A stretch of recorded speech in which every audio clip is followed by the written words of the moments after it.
Corinne Redhead, 29, fell in love with convicted robber Robert O'Connor while he was serving a 10-year sentence at the Mount Jail in Bovingdon, her barrister said.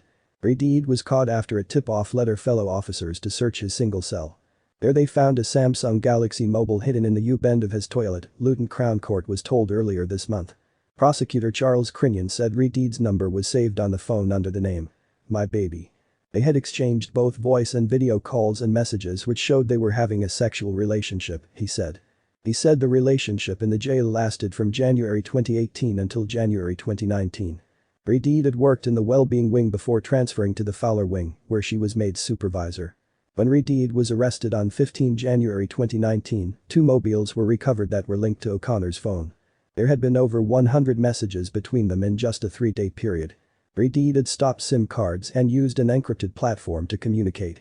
Shortly before her arrest, she had planned to buy a tiny Zanco phone for her lover, said Mr. Crinion. The prosecutor said that on 6 April 2019, after she had been arrested and O'Connor released, they were seen by a former prison colleague holding hands at the Broadwater Retail Park in Stevenage. Later she gave birth to a child and named O'Connor as the father. Mr. Crinion said O'Connor had since been recalled to prison and Redhead had visited him. He said O'Connor had also been sentenced to 8 months in jail by a magistrate's court for having a phone in prison. Redhead, of Berrydale, Stevenage, who had worked at the Category C prison since 2015, appeared for sentence and pleaded guilty to misconduct in a public office today. The prosecution accepted her not guilty plea to a charge of unlawfully transmitting an image. Defending, Becker said. She is of previous good character and has made a very terrible mistake. Over a period of months she fell in love with a man called Robert O'Connor. She makes it clear there is no excuse. She expresses remorse and shame. Ms. Becker said Redhead had lost the job she loved and her colleagues and friends. Most of her family had stopped talking to her, she said. Judge Michael Simon told her. You were utterly in breach of your professional duty.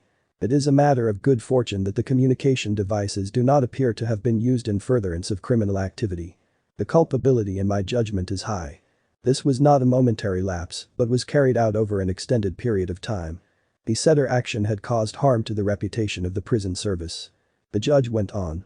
At the very outset as a conscientious prison officer you could and should have stepped back, reported Mr. O'Connor and stepped back from the relationship.